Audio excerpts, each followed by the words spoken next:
আসসালামু আলাইকুম সুপ্রিয় ভিউয়ার্স, আশা করি সবাই ভালো আছেন। আলহামদুলিল্লাহ আমিও ভালো আছি। তো ভিউয়ার্স, অনেকেই আমার কাছে জানতে চেয়েছেন উপবৃত্তির কাজে শিক্ষার্থীদের রিপোর্ট কিভাবে ডাউনলোড করবেন। তো আজ আমি আলোচনা করব শিক্ষার্থীদের রিপোর্ট কিভাবে ডাউনলোড করবেন সে বিষয় নিয়ে। ভিউয়ার্স, যারা যারা আমার চ্যানেলে নতুন তারা চ্যানেলটি সাবস্ক্রাইব করার জন্য অনুরোধ করছি। সেই সাথে পাশে থাকা বেল আইকন অন করে দিলে আমার পরবর্তী ভিডিও নোটিফিকেশন আপনার কাছে চলে যাবে। তো চলুন ভিউয়ার্স, আমরা দেখে নিই কিভাবে উপবৃত্তির ক্ষেত্রে শিক্ষার্থীদের রিপোর্ট ডাউনলোড করতে পারি। তো এর আগে একটা কথা বলে নেই যে শিক্ষার্থীদের রিপোর্ট ডাউনলোড করার মধ্যে সুবিধা কি কিংবা কেন আমরা শিক্ষার্থীদের রিপোর্ট ডাউনলোড করব। তো ভিউয়ার্স, আমরা যদি শিক্ষার্থীদের রিপোর্টগুলোকে ডাউনলোড করে নিই তাহলে এক্ষেত্রে কোন শিক্ষার্থী উপবৃত্তি পাচ্ছে এবং কোন শিক্ষার্থী উপবৃত্তি থেকে বঞ্চিত হচ্ছে সেই জিনিসটা আমরা সংরক্ষণ করতে পারবো।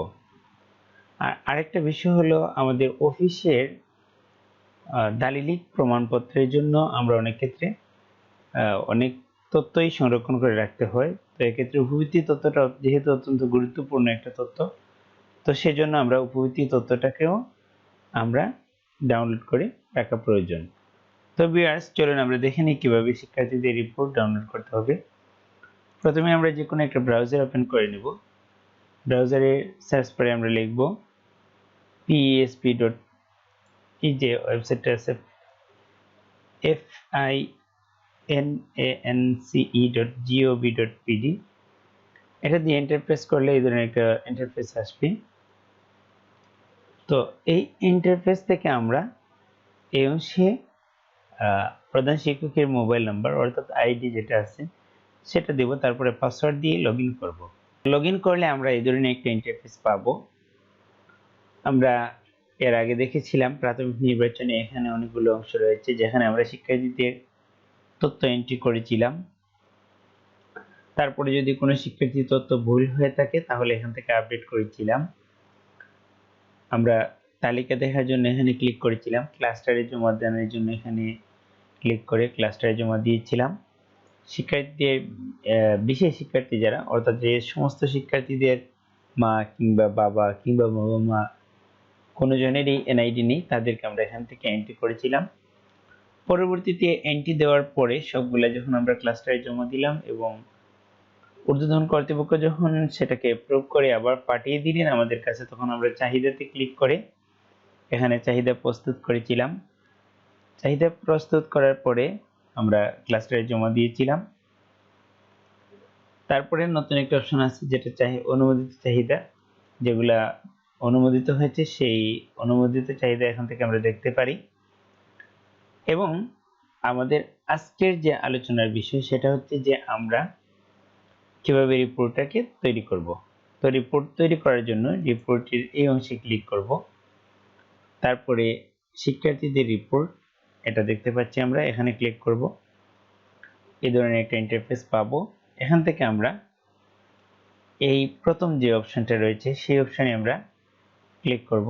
এই যে ড্রপ ডাউন মেনু রয়েছে এখানে দুইটা অপশন পাবো, একটা হচ্ছে আবেদনকারীর সারসংক্ষেপ প্রতিবেদন আর একটা হচ্ছে আবেদনকারীর বিস্তারিত প্রতিবেদন। তো সারসংক্ষেপ প্রতিবেদনে আমরা যদি ক্লিক করি এবং প্রতিবেদন তৈরি করুন এই অংশে ক্লিক করি তাহলে আমরা এই ধরনের একটা ইন্টারফেস পাবো। তার মানে এখানে হচ্ছে যে এখানে প্রথমে ইএমএস কোড থাকবে, প্রতিষ্ঠানের নাম থাকবে, তারপরে হচ্ছে শ্রেণীভিত্তিক শিক্ষার্থীর সংখ্যা থাকবে, অর্থাৎ কোন শ্রেণীতে কতজন শিক্ষার্থী রয়েছে, সবশেষে মোট শিক্ষার্থী থাকবে। এটা আমরা ডাউনলোড করে নিতে পারি ডাউনলোড বাটনে ক্লিক করে, কিংবা আমরা প্রিন্ট অপশনে ক্লিক করে প্রিন্ট করতে পারি, আবার ডাউনলোডও করতে পারি, অর্থাৎ সেভ করে রাখতে পারি যদি আমরা এখন প্রিন্ট না করতে চাই। সেটা আমি দেখিয়ে দিচ্ছি। আমরা যদি ডাউনলোডে ক্লিক করি সরাসরি এটা ডাউনলোড অপশনে চলে যাবে এবং ডাউনলোড হয়ে যাবে। আমাকে এখানে দেখাচ্ছে লোকেশন কোথায় আমি ডাউনলোড করতে চাচ্ছি। তো আমি এখানে লোকেশন দিয়ে কিংবা ফাইলের নাম লোকেশন চেঞ্জ করে দিতে পারি আমি চাইলে, আবার ফাইলের নামও চেঞ্জ করে দিতে পারি এবং সেভে ক্লিক করলে সেভ হয়ে যাবে। এই হচ্ছে একটা অপশন। আর আমি যদি চাই যে এই ফাইলটাকে প্রিন্ট করে নিব, তো প্রিন্টে ক্লিক করলাম, তারপরে আমি যে প্রিন্টার দিয়ে প্রিন্ট করব সেই প্রিন্টারকে সিলেক্ট করে দিলাম এবং প্রিন্টে ক্লিক করলেই প্রিন্ট হয়ে যাবে। আবার আমি যদি চাই যে না আমি এখন প্রিন্ট করব না, পেজটা পরবর্তী সময়ে আমার সুবিধা মতো সময়ে আমি প্রিন্ট করে নিব, সেক্ষেত্রে সেভ আজ পিডিএফ এই অংশে ক্লিক করব এবং করে সেভে ক্লিক করলে আমি এই ধরনের একটা ইন্টারফেস পাবো। এখানে দুইটা অপশন, একটা হচ্ছে লোকেশন আমাকে চিহ্নিত করে দিতে হবে, দ্যাট মিনস সিলেক্ট করে দিতে হবে। আমি যদি চাই যে ড্রাইভে কিংবা ডেস্কটপে, তাহলে যেখানে আমি সেভ করতে চাচ্ছি সেই লোকেশনটা সিলেক্ট করে দিতে হবে। এবং ফাইল নেম আমি চাইলে এই নামেই ফাইল সেভ করতে পারবো, অথবা আমি চাইলে আমার মতো করে ফাইল নেম চেঞ্জ করেও সেভ করে নিতে পারবো।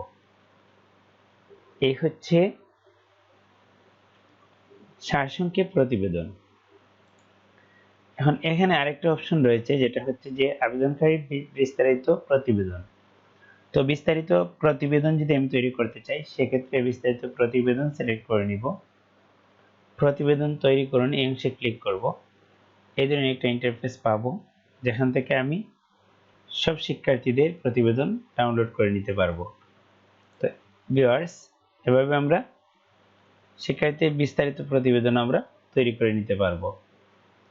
তো আশা করি ভিউয়ার্স, এই ভিডিও দেখে আপনারা শিক্ষার্থীদের বিস্তারিত রিপোর্ট বা বিস্তারিত প্রতিবেদন তৈরি করে নিতে পারবেন। তো ভিডিওটি যদি আপনাদের উপকারে এসে থাকে, তাহলে লাইক, কমেন্ট এবং শেয়ার দিয়ে উৎসাহিত করার জন্য অনুরোধ করছি। সেই সাথে আমার পরবর্তী ভিডিও দেখার আমন্ত্রণ জানিয়ে আজকের মতো বিদায় নিচ্ছি।